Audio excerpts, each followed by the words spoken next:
여러분 안녕하십니까. 미국의사 신강섭입니다. 락 이야기 시작하겠습니다. 여태까지는 락에 대한 개요, 그 역사들을 이야기했고요. 오늘부터는 각 락 밴드들에 대한 말씀을 드리고자 합니다. 제가 말씀드리는 락 밴드에 대해서는 무슨 제가 좋아하는 순서라든지 ABC 순 그런 순서는 없고요. 그냥 제가 생각나는 대로 말씀드리겠습니다. 자, 그럼 퀸, 이 밴드의 탄생 배경과 프레디 머큐리의 개인 생활에 대해서는 작년에 영화로 나온 보헤미안 랩소디, 거기에 자세히 나와 있으니 제가 다시 말씀드리지 않겠습니다. 제가 보기에 그 영화는 비교적 사실과 가깝게 퀸에 대해서 묘사된 것 같아요. 퀸이 젊은 가수 아담 램버트를 데리고 금년 초에 서울서 공연했을 때 여러분들 많이들 보러 가셨죠? 프레디가 아니라서 아쉬웠죠? 대신 아직도 남아있는 두 명의 밴드가 무대 앞에 나오고, 그리고 현란한 레이더 쇼, 핑크 플로이드도 공연에서 레이더를 이만큼만 쓰지 않습니다. 하지만 현란하고 관중들에게 즐거움을 주는 쇼이긴 했죠. 아저씨, 레이더 빔 좀 꺼주세요. 나 실명되겠어요. 네, 알았어요. 좀 이따가 레이더빔 하실 시간 드릴게요. 우선 꺼주세요. 장난 좋아하시는 저 아저씨 언제 철들을까요? 하긴 뭐 저도 남 얘기만 할 건 아니지만요.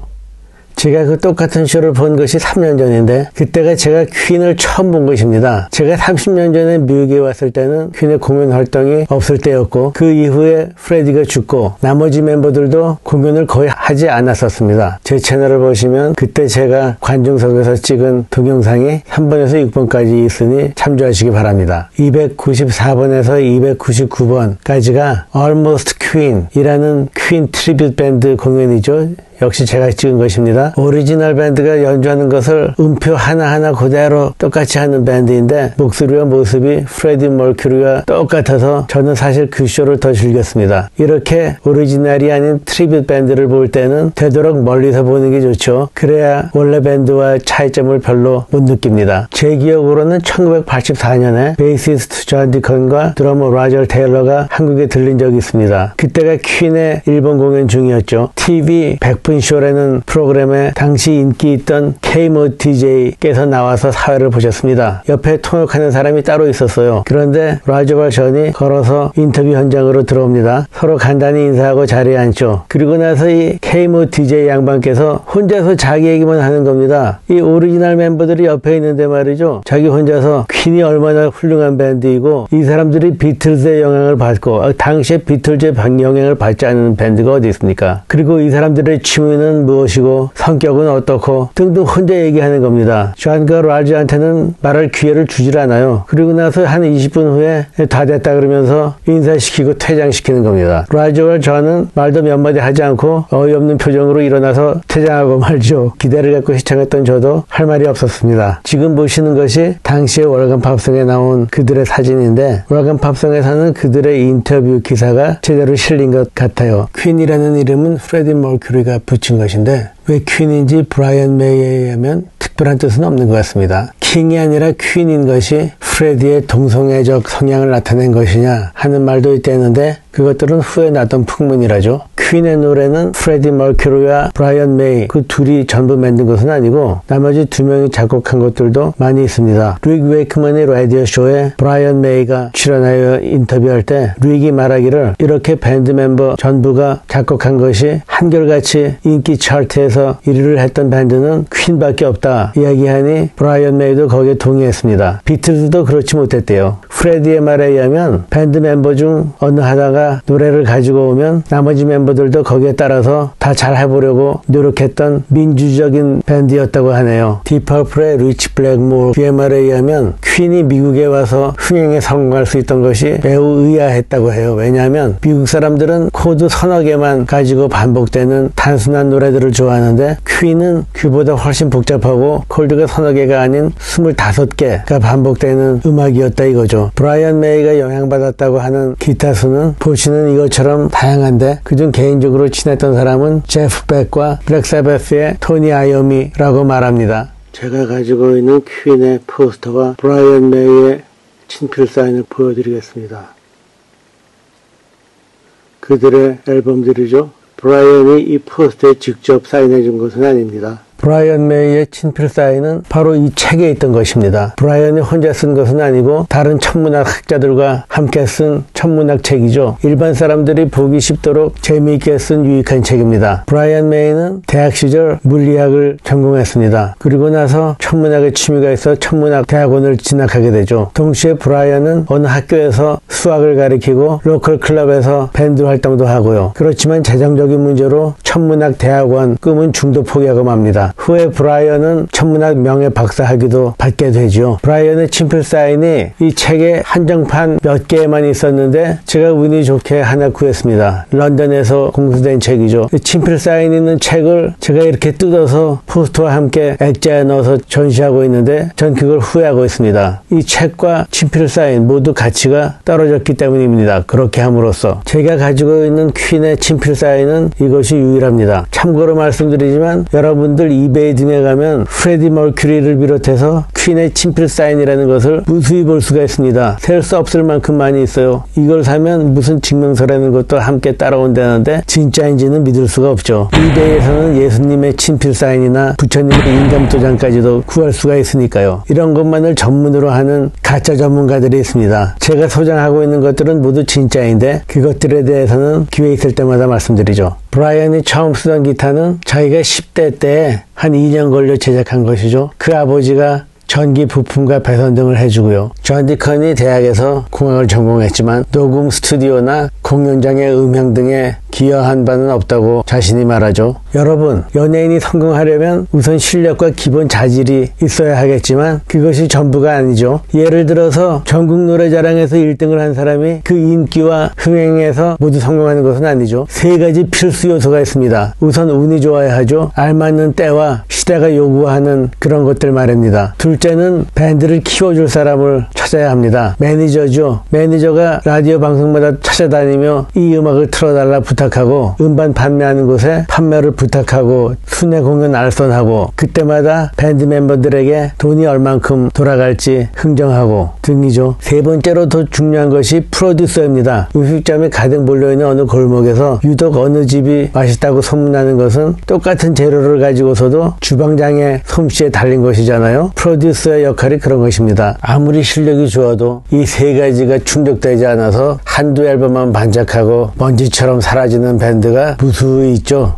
퀸은 이 세 가지 조건을 어떻게 잘 활용했는지를 말씀드리겠습니다. 복잡하지 않은 스트레이트한 뮤직, 레드 제플린 같은 경우는 밴드 멤버 지미 페이지가 직접 프로듀서를 했습니다. 엔지니어가 한 명 따로 있었지만요. 퀸의 경우는 좀 다르죠. 서너 명이 합창한 것을 큰 합창단이 합창하고 오케스트라가 반주를 한 것처럼 효과를 보여야 하니까요. 퀸이 스마일스라는 이름의 밴드를 끝내고 퀸으로서 활동한 것이 1970년도부터인데 레코드 스튜디오와 처음 계약을 마신 것이 그로부터 2년 후입니다. 트라이덴트라는 스튜디오죠. 비틀즈를 비롯해서 수많은 밴드들이 그 스튜디오를 거쳐갔는데 퀸의 음악을 받아주는 스튜디오를 찾기가 어려웠었답니다. 여러 번 거절당하다가 트라이덴트 주인 눈에 띄어서 계약을 할 수 있었는데 처음에 매니저가 없다 보니 그 스튜디오의 주인이 매니저를 해주다가 좀 더 이름 있는 잭 닐슨이라는 사람이 매니저를 맡게 되죠. 한 보름 전에 잭 닐슨은 코비드-19에 의해서 죽었다는 뉴스가 있었습니다. 음악 스튜디오뿐만이 아니라 초기에는 퀸이 어떤 음악을 하게 될지 몰라 레드 제플린과 같은 헤비메탈로 시작했대죠. 그 후에 자기네 특유의 방향으로 나갔지만요. 퀸의 프로듀서는 로이 토머스 베이커와 존 앤서니였죠. 이미 프로듀서로서 이름을 날리고 있었던 사람들이죠. 로이 토머스 베이커가 자기가 키워서 성공시킬 밴드를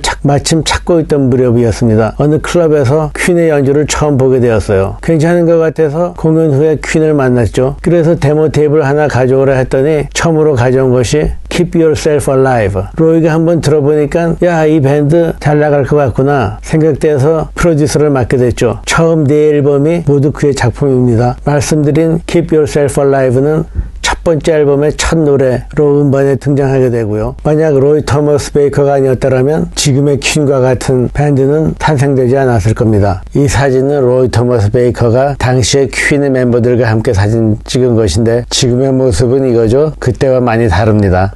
트라이던트 스튜디오에서도 신인이고 무명 시절이었던 퀸은 데이비드 보위가 녹음을 끝낸 새벽 3시부터 시작하여 아침까지 녹음하는 불리한 조건이었죠. 또한 수입의 대부분이 다른 사람들에게로 가고 밴드 멤버들에게 오는 것은 극히 적었습니다. 1973년에 드디어 첫 번째 앨범 퀸이 나오게 됩니다. 영국에서 크게 성공했죠. 퀸의 두 번째 앨범, 유명한 이 사진은 당시에 락 포토그래퍼 믹 락이 찍은 것입니다. 이 사진은 후에 보헤미안 랩소디의 뮤직비디오를 만들 때 사용되었죠. 그리고 나서 1974년 초 당시에 인기 절정이던 밴드 머트 더 후프를 공연을 따라다니며 그 오프닝 밴드로 유럽과 미국에서 이름을 날릴 수 있었던 게 큰 행운이라고 브라이언은 말합니다. 머트 더 후프에 대해서 간단히 좀 말씀드리자면 당시 영국에서 유행하였던 글램 락 밴드들 중에 하나로서 그들의 가장 유명했던 노래는 All the Young Dudes. 이 노래는 데이비드 보위가 작곡해줬죠.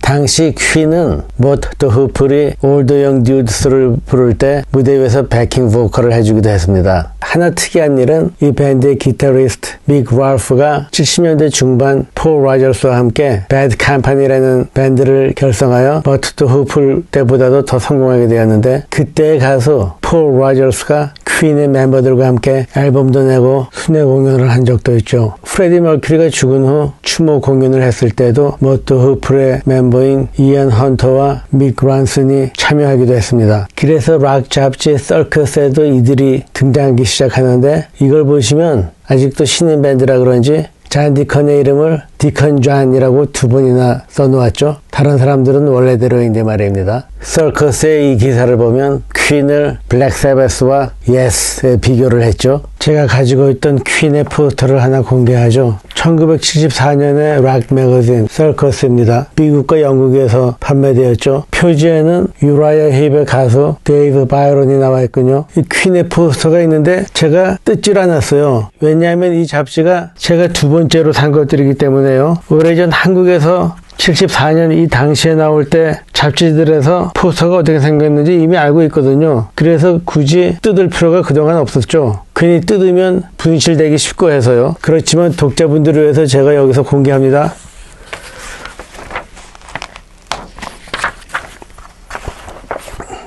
퀸 아직도 신인이죠.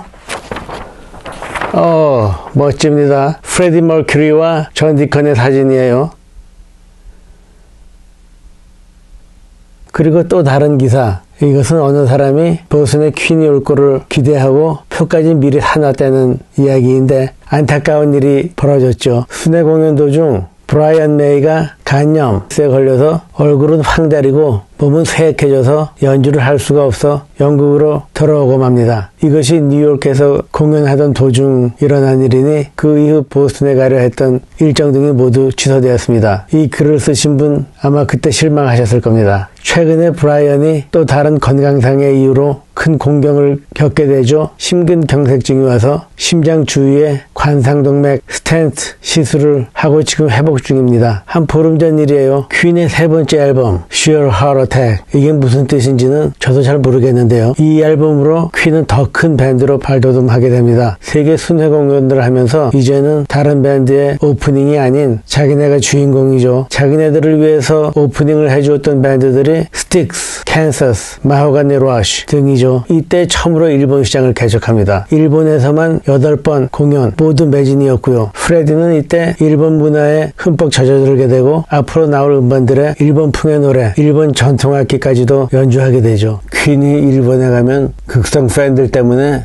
자기네들끼리는 호텔방 아무데도 못 갔다고 하죠. 그런데 거기까지만 가고 한국에 나온다 이겁니다. 아우 약올르죠. 이렇게 오케스트레이션 프로덕션이 많은 음악에 무브 신세사이저 등 키보드가 없다는 것이 놀라운 일이죠. 모두 브라이언 메이의 기타 효과입니다. 초기의 퀸 앨범은 프레디 머큐리의 어쿠스틱 피아노와 존 디컨의 일렉트릭 피아노 이외에는 일렉트릭 키보드를 쓰지 않는다고 앨범마다 자랑하듯이 명시되어 있죠. 키보드를 하는 저로서는 이 점 매우 불만입니다. 참고로 이 사진은 제가 아마도 22살 때 교회의 올간 앞에서 폼만 잡은 거예요. 우리 키보디스트들은 말이죠. 무대에서도 앞에 서지 못하고 뒤나 옆 잘 안 보이는 곳에 위치해서 관중들도 직접 보지 않고 열심히 하고 있는데도 우리 건반주자 키보디스트들은 눈치 없는 것 같아서 무척 화가 나는군요. 짧은 시간이지만 퀸 멤버들 이외에 등장인물들도 많고 좀 복잡한 것 같기도 하고 지루한 것 같기도 하고 재미없는 것 같기도 하고 무슨 말씀인지도 잘 모르시겠죠. 그렇지만 퀸과 퀸의 음악을 잘 이해하시려면 오늘의 이 방송을 다시 한번 보시고 구독 버튼 누르시고 댓글 써주시고 주위 사람들에게도 알리시는 게 현명하신 퀸 팬들의 판단일 것 같은데 그건 농담입니다. 그렇게 하지 않으셔도 됩니다. 다음 방송인 보헤미안 랩소디는 좀 더 재밌을 것입니다. 그럼 지금 보여드리는 것은 보헤미안 랩소디가 있는 앨범 A Night at the Opera 이지요. 아저씨 레이더빔 키셔도 됩니다.